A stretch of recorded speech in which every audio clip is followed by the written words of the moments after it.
ओम शांति। 28 फरवरी 2023 के महावाक्य। मीठे बच्चे, बाप के ज्ञान की कमाल है जो तुम इस ज्ञान और योग बल से बिल्कुल पवित्र बन जाते हो। बाप आए हैं तुम्हें ज्ञान से ज्ञान परी बनाने। प्रश्न: बाप की कमाल पर बच्चे बाप को इन एडवांस कौन सा इनाम देते हैं? उत्तर: बाप पर बलि चढ़ना ही उन्हें इन एडवांस इनाम देना है। ऐसे नहीं बाबा, पहले ब्यूटीफुल बनाए फिर बलिहार जाएंगे। अभी पूरा बलि चढ़ना है। शरीर निर्वाह करते, बाल बच्चों को संभालते, श्रीमत पर चलना ही बलिहार जाना है। इस पुरानी दुनिया में तो ठिक्कर ठोबर हैं। इनसे बुद्धि योग निकाल बाप और नई दुनिया को याद करना है। गीत: तू प्यार का सागर है। ओम शांति। बच्चे जानते हैं कि बाप सम्मुख बैठे हैं और जो दूर बैठे हैं सभी के प्रति कहते हैं सुनना तो उन्हों को भी है। बच्चे जानते हैं कि बाप ज्ञान का सागर है तो जरूर उनमें ज्ञान होगा ना। जैसे सन्यासी विद्वान हैं तो वह समझते हैं हम विद्वान हैं। बच्चे जानते हैं हम परम पिता परमात्मा मात पिता के सम्मुख बैठे हैं। वह ज्ञान सागर है। ज्ञान से सद्गति होती है। उस ज्ञान सागर से जैसे कि लोटा भर लेते हैं। सागर तो सदैव भरपूर है ना। सागर से कितना पानी सारी दुनिया को मिलता रहता है, कभी खुटता नहीं, अथाह पानी है। तो बाप भी है ज्ञान का सागर। जब तक जीते हैं उनसे ज्ञान सुनते ही रहते हैं। वह सदा भरपूर है। थोड़े से ज्ञान रतन दे देते हैं जिससे सारी सृष्टि सद्गति को पाती है। वह है ज्ञान का सागर, शांति का सागर, सुख का सागर। उनके संग से पतित से पावन बनते हैं। तुम हो ज्ञान गंगाएं, मानसरोवर होता है ना। सरोवर एक बड़ा तालाब है, वह भी कैलाश पर्वत पर दिखाते हैं। समझते हैं बड़ा सागर है जिसमें डुबका मारने से मनुष्य परिजन बन जाते हैं। परियों का अर्थ तो समझ नहीं सकते। परियां बहुत शोभनिक होती हैं। अब तुम बच्चे जानते हो बाप हमको यह ज्ञान स्नान कराए, ऐसा सुंदर शोभनिक ज्ञान परी बनाते हैं। वहाँ तो नेचुरल ब्यूटी होती है। यहाँ काजल क्रीम आदि लगाए श्रृंगार करते हैं। यह है आर्टिफिशियल ब्यूटी। तत्व ही तमो प्रधान है। वहाँ तत्व भी सतो प्रधान होते हैं। देवताओं जैसे शोभनिक कोई हो नहीं सकती। यहाँ की ब्यूटी में हेल्थ तो नहीं रहती, वहाँ तुम्हारी हेल्थ भी अच्छी और ब्यूटी भी रहती है। बच्चे समझते हैं बाबा तो कमाल कर देते हैं। मनुष्य बड़े बड़े मार्बल की मूर्तियाँ बनाते हैं अथवा अच्छे आर्ट से चित्र बनाते हैं तो उनको बहुत इनाम मिलता है। अब विचार करो, बाप ज्ञान और योग बल से हमको क्या से क्या बना देते हैं। यह तो बाप कमाल करते हैं। ज्ञान और योग की कितनी बड़ी बलिहारी है। कमाल है बाबा के ज्ञान बल से आत्मा बिल्कुल ही पवित्र हो जाती है।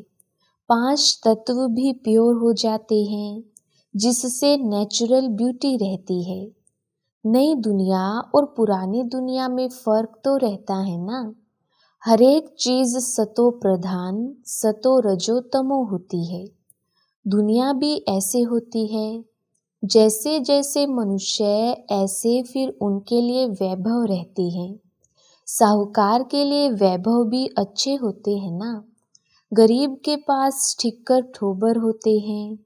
तो इस पुरानी दुनिया में भी ठिक्कर ठोबर हैं। नई दुनिया में सब कुछ नया होगा। तो कितना मोस्ट बिलव्ड बाबा है, उनकी हम महिमा करेंगे। बाबा खुद तो नहीं कहेंगे मैं कितना मोस्ट बिलव्ड हूँ। बच्चे बाप की महिमा करते हैं। बाप कहते हैं मैं तुमको ज्ञान योग से क्या बनाता हूँ। बाबा को फिर क्या इनाम मिलता है? इन एडवांस ही बाबा को इनाम देते हैं, अर्थात उन पर बलि चढ़ते हैं। गाते भी हैं तुम पर बलिहार जाऊं, तो जरूर इन एडवांस बलिहार जाएंगे ना। ऐसे थोड़े ही पहले बाबा ब्यूटीफुल बनावे, फिर बाद में तुम बलिहार जाएंगे। बलिहारी भी पूरी चाहिए, वह भी राज समझाया है। ऐसे नहीं कि सभी बाबा के पास ले आकर बैठ जाना है। तुमको श्रीमत पर चलना है। वह है सर्व आत्माओं का बाप। उनको आत्माओं का रचयिता नहीं कहेंगे, सृष्टि का रचयिता व स्वर्ग का रचयिता कहेंगे। बाकी आत्मा और यह खेल तो अनादि है, परंतु इस पुरानी दुनिया को नया बनाते हैं, चेंज करते हैं। शरीर तो विनाशी है। बाबा अब हमारी कितनी आयु बढ़ाते हैं, बेहद की आयु बन जाती है। वहाँ एवरेज 150 वर्ष आयु रहती है। यहाँ तो कोई की 1 वर्ष भी आयु रहती है, कोई की 1 मास भी नहीं चलती। जन्मा और मरा। वहाँ ऐसे नहीं होता, सबकी आयु बड़ी रहती है। कायदे अनुसार जल्दी से बर्तन टूट नहीं सकता। तो बाप समझाते हैं अब बहुत मेहनत करनी है। तुम शिव शक्ति सेना बाप के मददगार हो। तुम समझते हो इस समय रावण राज्य है, सब विकारी हैं। उन विकारियों से सन्यासी अलग हो जाते हैं, फिर सृष्टि रची नहीं जाती। सन्यासी सन्यास सृष्टि ही रचेंगे, अर्थात मुख से आप समान सन्यासी बनाएंगे। उनको वंशावली नहीं कहेंगे, वंशावली गृहस्थ आश्रम में रहती हैं। सतयुग में वंशावली फूल जैसी होती है। सन्यासियों की वंशावली नहीं हो सकती, लिमिटेड है। यह तो अनलिमिटेड है ना। गृहस्थ आश्रम कहते हैं, वास्तव में आश्रम तो बहुत ऊंचा ठहरा। आश्रम पवित्र होता है, विकारी गृहस्थ को आश्रम नहीं कह सकते। बाप पवित्र गृहस्थ आश्रम धर्मी बनाते हैं, माया रावण अधर्मी बना देती है। मनुष्य अधर्मी बन पड़े हैं। धर्मी अधर्मी मनुष्य को ही कहेंगे, जानवर को थोड़े ही कहेंगे। तो बाप आकर धर्मी बनाते हैं, माया अधर्मी बनाती है, परंतु उनको जानते नहीं हैं। जैसे ईश्वर को नहीं जानते, वैसे माया को भी नहीं जानते। परमात्मा के लिए कह देते सर्वव्यापी है, परंतु सर्वव्यापी तो 5 विकार हैं। इस समय भगत सब बाप को याद करते हैं, अर्थात सब में भगवान की याद है। ऐसे नहीं कि वह सर्वव्यापी है। 5 विकार ही दुख देते हैं, तो भगत भगवान को याद करते हैं, बहुत दुखी हैं। फिर कह देते हैं दुख सुख भगवान ही देते हैं। रावण का नाम ही भूल जाते हैं और माया फिर संपत्ति को समझ लेते हैं। संपत्ति तो धन को कहा जाता है। इस समय सभी मनुष्य माया रावण के मुरीद हैं, तुम आकर ईश्वर के मुरीद बने हो। वह रावण के दुख का वर्षा लेते हैं, तुम बाप से सुख का वर्षा लेते हो। बाप आकर के माताओं को गुरु पद देते हैं। यहाँ कहते हैं पति स्त्री का गुरु है, परंतु वह तो और ही पतित बना देते हैं। द्रौपदी ने भी कहा ना, हमारी लाज रखो। अब बाप कहते हैं इन कन्याओं द्वारा ही उद्धार करूँगा। कन्या का गायन है, कुमारी वह जो पियर और ससुर घर का 21 जन्मों के लिए उद्धार करे। इस समय तुम कन्याएं बनती हो ना, माताएं भी कुमारी बन जाती हैं। ब्रह्मा कुमारियां हो ना, तो इस समय की तुम्हारी महिमा चली आती है। कुमारियों ने कमाल की है, बाप ने ही कुमारियों को अपना बनाया है, तो नाम बाला करना है। माताएं भी ईश्वरीय गोद ले कुमारी बन जाती हैं, तो कन्याओं की महिमा वैसे तो सिर्फ गायन मात्र है, अब फिर प्रैक्टिकल में तुमको बाप जगाते हैं। बाप ने कुमारियों को अपना बनाया है, सीढ़ी चढ़ फिर उतरना मुश्किलात हो जाती है। अभी तो देखते हैं तो कहते हैं ना, नाहिक शादी की, फिर बच्चे पैदा होने से मोह की रग जुट जाती है। तो बाप समझाते हैं, आधा कल्प कन्या को शादी कराए विकारी बनाया है, अभी बाप आया हुआ है, कहते हैं पवित्र बनो। देखते हो पवित्रता में सुख भी है तो मान भी है। सन्यासियों को कितना मान है, बंधन मुक्त हो जाते हैं। वह है पवित्रता का बल, वह कोई योग का बल नहीं है। योग बल सिर्फ तुम्हारे पास है, उन्हों का तो है तत्व से योग। जहाँ रहते हैं जैसे 5 तत्व हैं, वैसे वह फिर छठा तत्व है। उनको ब्रह्म ईश्वर कह देते हैं, इसीलिए उनका योग आर्टिफिशियल है। उस योग से विकर्म विनाश नहीं होते, इसलिए गंगा स्नान करने जाते हैं। अगर निश्चय होता कि योग से पावन बनते हैं तो फिर गंगा स्नान नहीं करते। इससे सिद्ध होता है कि उन्हों का योग कायदे के विरुद्ध है। जैसे हिंदू कोई धर्म नहीं, वैसे ब्रह्म भी ईश्वर नहीं। रहने के स्थान को ईश्वर समझ लेते हैं। यह बाप आकर समझाते हैं तो कुमारियां समझा सकती हैं। हम बीके इस भारत को स्वर्ग बनाते हैं, वर्ल्ड आलमाइटी अथॉरिटी राज्य बनाते हैं। बाप कहते हैं, माताओं का नाम बहुत बाला करना है, पुरुषों को इसमें मदद करनी चाहिए। यह पवित्र रहना चाहती हैं तो पवित्र रहने दो। तो बाप आकर पहले माताओं और कुमारियों को ज्ञान देकर अपना बनाते हैं। शिव वंशी तो सब हैं ही, फिर ब्रह्मा कुमार और कुमारियां बनती हैं। कुमार भी हैं परंतु थोड़े, कुमारियां जास्ती हैं।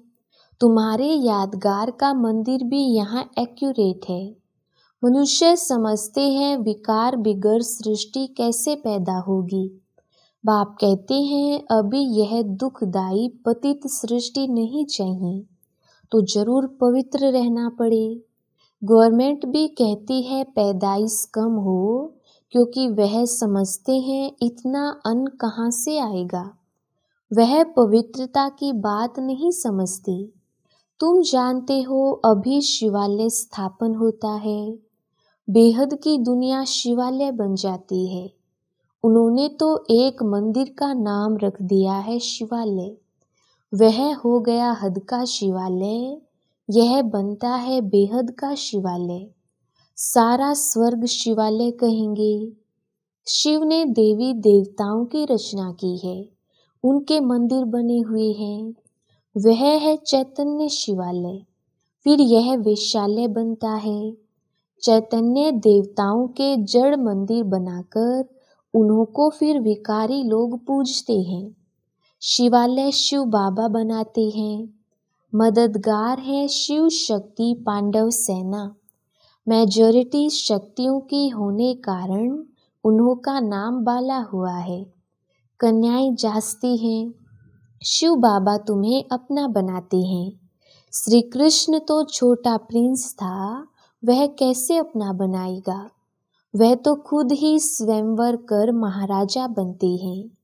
तो यहाँ शिव बाबा कंसपुरी से निकाल तुमको श्री कृष्णपुरी सतयुग में ले चलते हैं। यह है कंसपुरी। अब सारी दुनिया है एक तरफ और तुम थोड़ी बचियां हो दूसरे तरफ। आधा कल्प मनुष्यों ने उल्टा समझाया है, बाप ने आकर सुल्टा समझाया है। आगे कंट्रास्ट का बहुत अच्छा किताब था, अभी तो पॉइंट भी और अच्छी निकल रही है। बाप कहते हैं दिन प्रतिदिन तुमको बहुत गुह्य बातें सुनाता हूँ। सब ज्ञान इकट्ठा तो नहीं देंगे, पहले हल्का सुनाते थे, दिन प्रतिदिन गुह्य होता जाता है। सब गुह्य बातें एक समय कैसे सुनाऊंगा। जो कुछ समझाते वही कल्प पहले भी समझाया था, इसमें कोई संशय की बात नहीं। ऐसे नहीं कि आगे तो बाबा ऐसे कहते थे, अभी फिर ऐसे कहते हैं। अरे पहले तो पहला क्लास था, अजुन बहुत पॉइंट्स हैं जो और निकलती रहेंगी। जब तक जिएंगे बाबा सुनाते रहेंगे। बाबा ने कुछ गुह्य राज सुनाया तो फिर बताएंगे। अभी हम पढ़ रहे हैं, उन शास्त्रवादियों को भी शास्त्र कंठ रहते हैं। अब 18 अध्याय तो है नहीं, यह तो ज्ञान सागर है, सुनाते ही रहते हैं। वह बाप ही ज्ञान का सागर, आनंद का सागर, शांति का सागर है। इस दुनिया में तो कुछ भी नहीं है, ना प्यार है ना सार है। वह तो सब बातों का सागर ही सागर है। मनुष्य कहते हैं वह सर्वव्यापी है, हम भी वही हैं, लेकिन उनकी तो महिमा बड़ी जबरदस्त है। सभी भगत साधु आदि उनको याद करते हैं।